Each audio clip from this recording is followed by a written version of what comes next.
It's your boy FBF Reacts, aka Fat Boy Fair. We're back again for another Fan React Friday.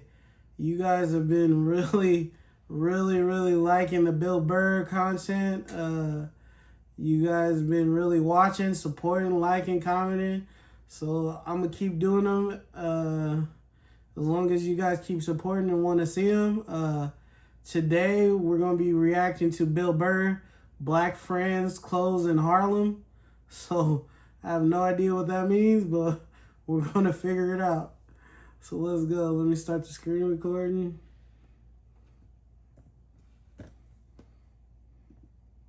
Record. Actually, I got a couple friends of African persuasion, and I gotta get rid of them, man. I gotta mix you. Why? I'm finding I'm spending too much money on clothes hanging out with them, because I gotta like fucking try to keep up with their wardrobe. It's like every time they go out, they got all brand new shit on. All brand new shit. That's 100% true, and I feel like that starts when we're younger. Like every time we go out, there's an event. Like I feel like our parents, they bought us like Easter outfits, Christmas outfits, Thanksgiving outfits, like special occasion outfits, birthday outfits. Like anytime there was something to go out and do special, like our parents bought us a new outfit so we could look presentable. So I think we took that to the next level as adults, and like every time we go out to the club or somewhere, like we felt like we need that new outfit or just something new to look presentable. But yeah, I think that definitely starts at a young age. I blame my parents for that too, because I'm the same way. When I show up with my white version of brand new, which is, you know, I basically I iron the shit, right? I iron it. They just start trashing me. I can't keep up with them, man. They got like fucking 58 pairs of sneakers. Ever noticed that shit? Like every color too. Fucking Timberland. And I don't give a shit what fucked up color their shirt is. They got a pair of shoes to match it and a hat. It's like a rule or something. They're the worst. Even when you wear some new shit, there's like some sort of rule that you gotta like space out the amount of time within which like that you wear it. Because God forbid you wear the same shirt within a 10-day period, one of them's gonna notice. All of a sudden just look at you funny like, this motherfucker's got the same shit he had on last Tuesday. And then the whole crowd's like, oh shit! Then everybody just starts making fun of your fucking He's not wrong. First they do the math, like, what was that, 5 days ago? 5 days? This motherfucker got 5 shirts! He got 5 shirts! They start breaking it down. Yo, his first shirt be saying Monday, next shit be saying Tuesday. Yo, on the weekend, he ain't be wearing no shirt.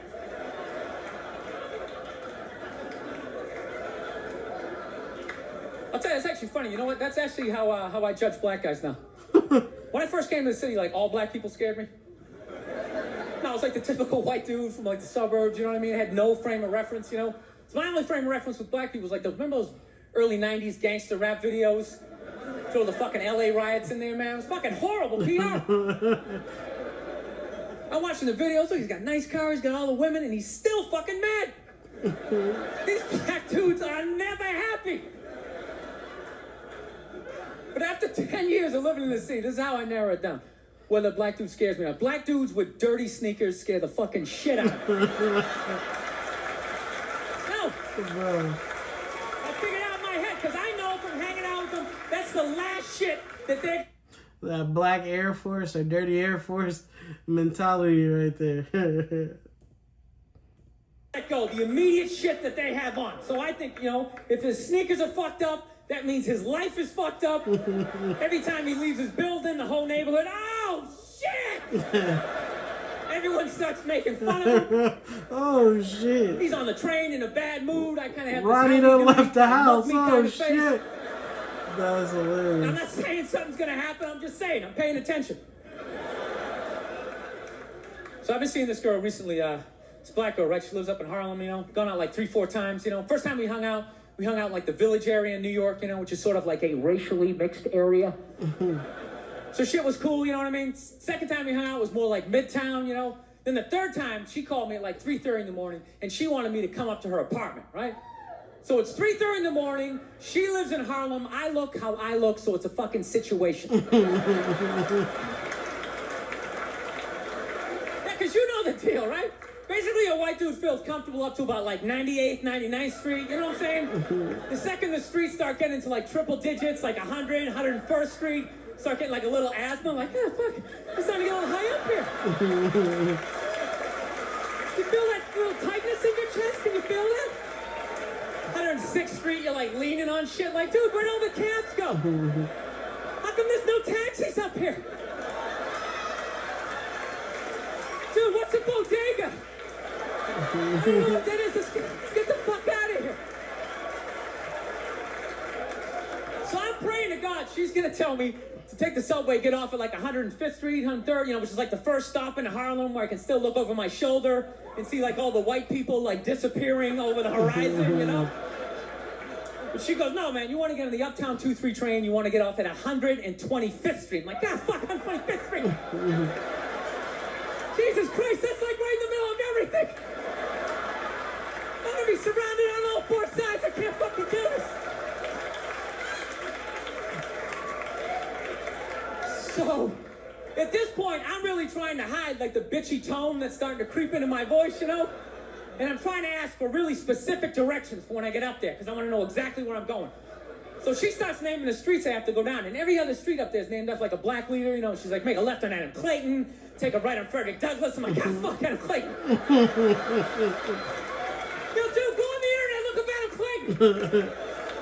Did he kill a bunch of white people during the slave revolt? Dude, I ain't going up there till I know what Adam Clayton is. Fuck this shit. So at this point, I'm really having a battle with myself. Because I'm thinking I can't do this, right? I'm like, I can't do this, but my dick's going, no, come on, man, we can do this, all right? Just make that Just decision. relax. Pull yourself together and get on the goddamn train, right? So as always, I listen to my dick. Oh yeah, I get on the train. By the time I get up there, it's like 5 or 4 in the morning, right? I'm standing on... How many of you guys have made bad decisions because you thought with your other head? Just write down in the comments. Let me know. Malcolm X and like Danny Glover or some shit, right? I don't even know who the hell I'm at. But I see the street I want to go up. I want to go up St. Nick. I can literally see her apartment building. But there's like 5 or 6 black dudes standing right on the corner, right where I want to walk by. So I'm like, fuck! I thought I was on like some reality show at that point, like some sort of like white guy survivor. It was ridiculous. So I'm thinking, I gotta walk right by these guys, right? You know what's funny? I think that they were actually more surprised to see me than I was scared, you know? And I was really, really scared, you know? But I'm also really, really white, you know? Like shockingly Caucasian. You know what I mean? Like if you're not ready for me, I can like surprise you. No, especially if you live up there. You're probably seeing a white person for hours, possibly days. So when I show up, it's almost like magical. Like a leprechaun came out of nowhere, you know? I feel like I should have like a little pot of gold, like a rainbow behind me. Top of the morning to you liked it. Kind of It does look like he can be a leprechaun. But it's been going all right, you know? Once I get in her apartment, I'm fine, you know? I relax, sit down, you know, watch a hip-hop countdown. Pretend like I know the groups, you know what I mean? It's just getting there that's a fucking pain in the ass. But, you know, I don't get mad at it, because I figure, you know, black dudes got to go through the same shit, though, right? When you go out to the suburbs, go fuck a white girl, right? Just that same awful feeling of just leaving your people behind, you know, just less and less of you as you're fucking driving out there. Probably start off lean and you're all fucking cool. 20 minutes in, you're driving like 10 and 2, the radio's up, like, dude, I don't like this shit. I don't like this shit at all. There's too much grass, I don't see any rims. This is fucked up. None of the windows are tinted. I can clearly see white people in every car. This is fucked up. Listen, you guys were awesome. Thank you so much for coming out. That's hilarious. God bless you. Thank you very much. All right, man. Oh, man, let me stop it. All right, man. That was another Bill Burr reaction, man. Thank you guys for joining me. I thought that was one of the funnier ones. A lot of people, some people said he's kind of racist, but I don't see it as racist. I feel like it's just some of it is true life stories embellished a little bit, but a lot of it is true. Like a lot of it from black culture and everything is pretty spot on. So I don't see it that way. I just see it as funny, man. So yeah, shout out to him. He's funny, and yeah, keep doing him. So yeah, man, thank you guys for joining me on another Fan React Friday. I'll see you guys again next Friday.